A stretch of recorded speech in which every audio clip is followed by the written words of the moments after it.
अस्सलाम वालेकुम। यासीन आपके साथ हाजिर है इस मॉर्निंग ब्रीफिंग में। आज इस हफ्ते का 4th वर्किंग डे है, जुमेरात का दिन, और डेट है आज 30 जुलाई। इस महीने का आखिरी दिन चल रहे हैं। कल जुमे का दिन होगा, इस महीने का आखिरी दिन होगा, इस हफ्ते का आखिरी दिन होगा। तो इस हवाले से कल जुमे की क्लोजिंग हमारे लिए बड़ी अहमियत की हामिल होगी। और उसकी अहमियत होने की एक और वजह यह है कि कल यानी जितनी भी इस्लामिक वर्ल्ड है, आज बल्कि आखिरी दिन है इस्लामिक वर्ल्ड में वर्किंग डेज का, और कल से ईद उल अजहा की छुट्टियां स्टार्ट हो जाएंगी। न सिर्फ पाकिस्तान, इंडिया, बल्कि पूरे अरब वर्ल्ड में ईद उल अजहा की छुट्टियों के हवाले से मार्केटें बंद रहेंगी। और इसके साथ ही मनासिक के हज के हवाले से भी सिलसिला शुरू हो चुका है। और सऊदी अरब में, जो कि नॉर्मल प्रैक्टिस में हम देखते हैं, हर साल तकरीबन 20 से 25 लाख लोग आज़मीन हज वहाँ जाते हैं और मनासिक के हज अदा करते हैं। लेकिन बदकिस्मती से इस दफ़ा कोरोना वायरस पेंडेमिक की वजह से सऊदी गवर्नमेंट ने हज बैतुल्ला में आज़मीन हज पर पाबंदी लगाई और सिर्फ वहाँ के मुकामी लोग और कमोबेश 1000 लोग जो बैरून मुल्क से आए हुए वहाँ नौकरियाँ कर रहे हैं उनको हज करने की इजाज़त मुयस्सर आई। और इस तरीके से हम ये देख रहे हैं कि कहाँ 25 लाख और कहाँ सिर्फ महज 10,000 लोग मनासिक के हज की अदायगी में मसरूफ़ हैं। तो बहरहाल ये हम सब के लिए लम्हे फ़िक्रिया भी है। हमें अल्लाह के हुजूर दुआ करनी चाहिए कि हमारे जो भी जितने भी जो गुनाह हैं वो अल्लाह हमें माफ़ करे और हमें इस ईद उल अज़हा के मौके में अपनी गलतियों और अपने आप को सुधारने का मौका मिले और हम गलतियां ना करें और हम नेक अमाल करें। और इसी तरीके से जो हज का एक पैगाम होता है पूरी दुनिया में कि पूरे मुसलमानों में, और एक इंसानियत का जो पैगाम खाने काबा के जो इमाम मस्जिद हैं वो जो दर्स देते हैं, उसमें यही कहा जाता है कि हमें इंसानियत की खिदमत करनी चाहिए और मुसलमानों को चाहिए कि वो जो आपस में एक जो मजहबी हम आहंगी है उसका प्रचार हमें करना चाहिए। तो बहरहाल तमाम लोगों को पेशगी ईद मुबारक भी, हज मुबारक भी, और हमारी ये दुआएं हैं कि तमाम हालात और वाक़यात इस कोरोना वायरस पेंडेमिक की वजह से पिछले 6 महीने से जो लोग अताप का शिकार हैं, मुआशी बदहाली का शिकार हैं, वो हालात बेहतर हो सकें।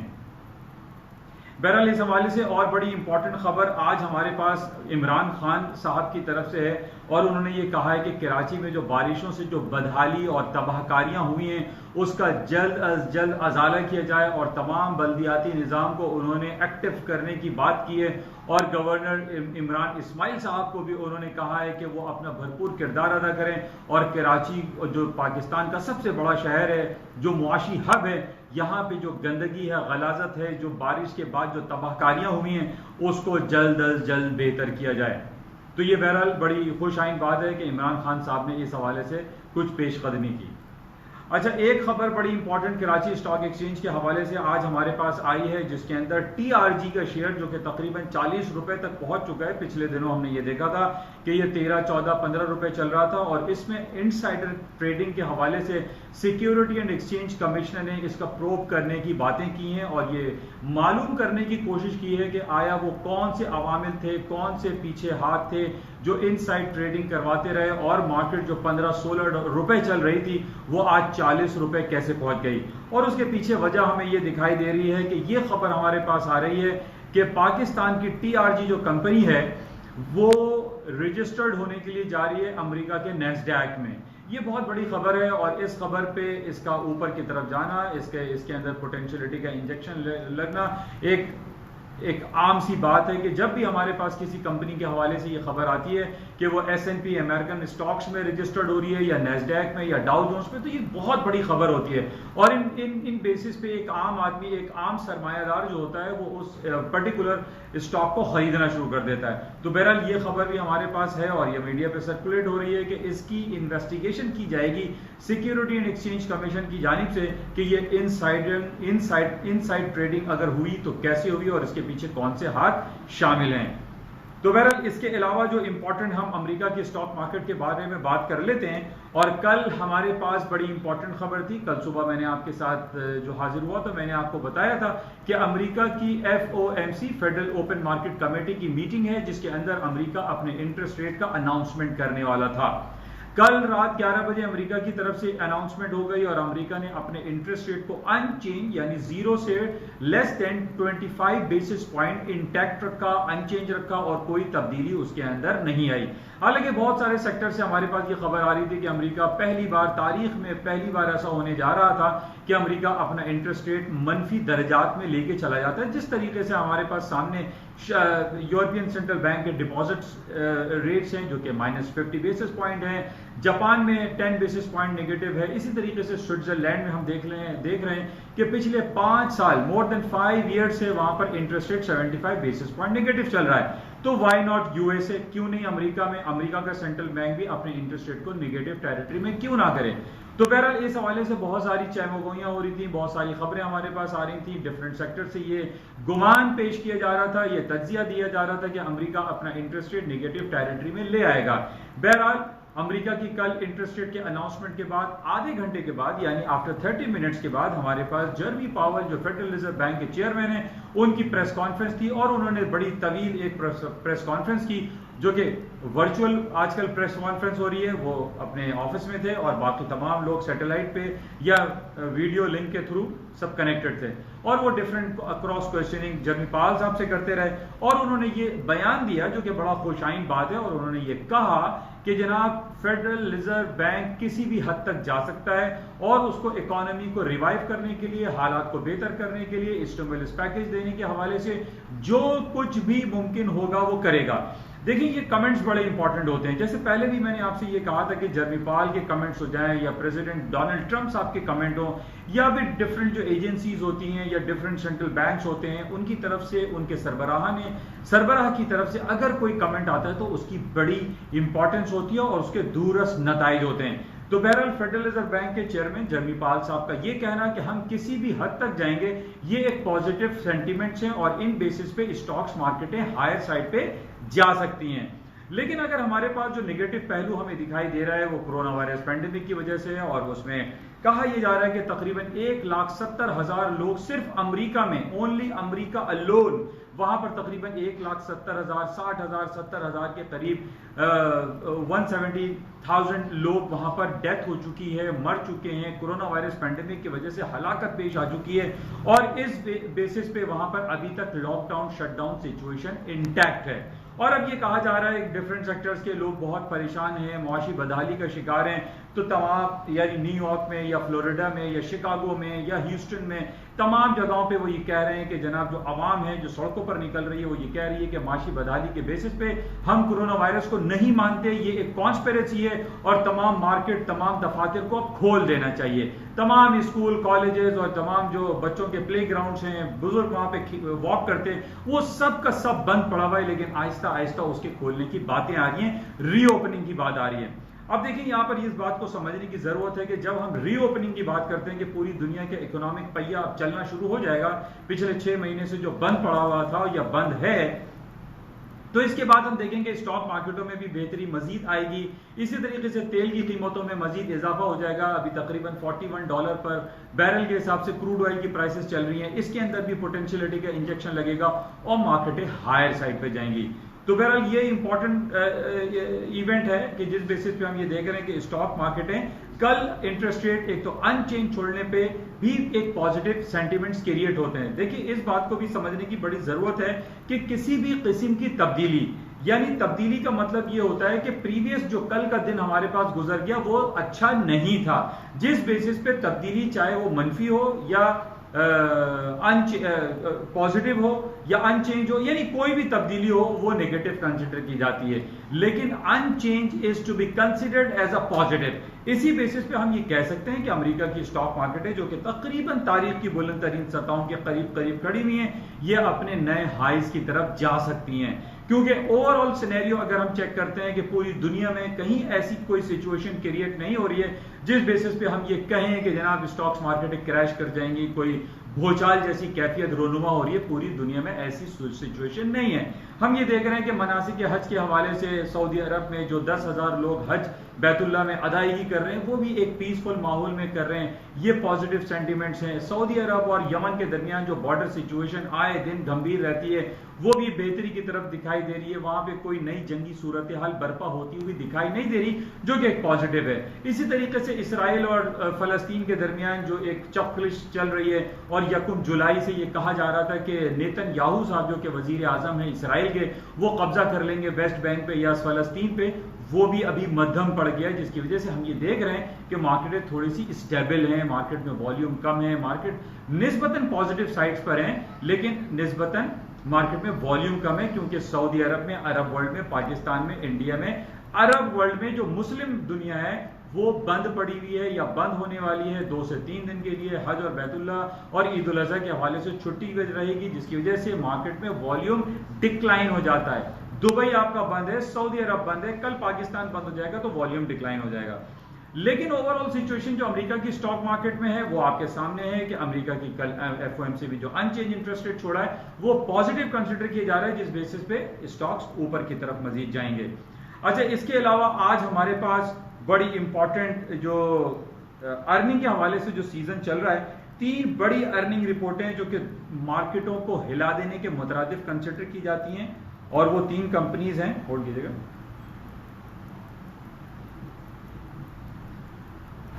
इसमें 3 हैं, एक एप्पल जो कि फैंग ग्रुप का हिस्सा है, एप्पल, अमेजॉन और अल्फाबेट गूगल।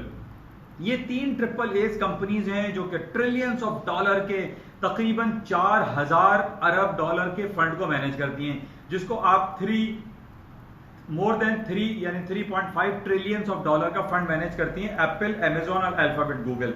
इन तीनों की आज अर्निंग रिपोर्ट है मार्केट क्लोजिंग पे। It's very very important. आप तमाम लोगों से मेरी गुजारिश है, क्लोजली इंटैक्ट रहिएगा, क्लोजली वॉच कीजिएगा और देखिएगा कि इनकी आउटकम पे क्या सूरत हाल बर्पा होती है, चाहे वो गोल्ड हो, सिल्वर हो, ऑयल हो, स्टॉक्स हो, करेंसीज हो। इन तमाम आइटम में इनकी अर्निंग्स पे, रिपोर्ट पे मार्केट में मूवमेंट आ सकती है, तो आप इसको ज़हन में रखिएगा।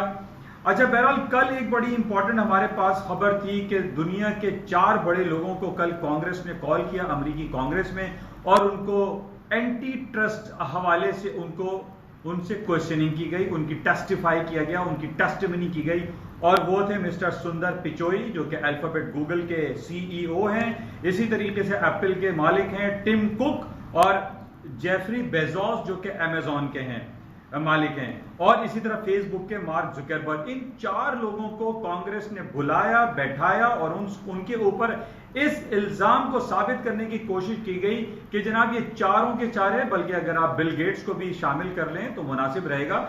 इन 5 लोगों के बारे में यह कहा जाता है कि ये मोनोपोलिस्ट हैं, ये मोनोपोली करते हैं, इनके सामने कोई काउंटर करने वाला नहीं है, इनकी ये मोनोपोलाइज करते हैं और पूरी मार्केट को तब्दील अप और डाउन करने में ये अपना अहम किरदार अदा करते हैं। तो इनके ऊपर ये इल्जाम लगा हुआ है कि दे आर मोनोपोलिस्ट्स।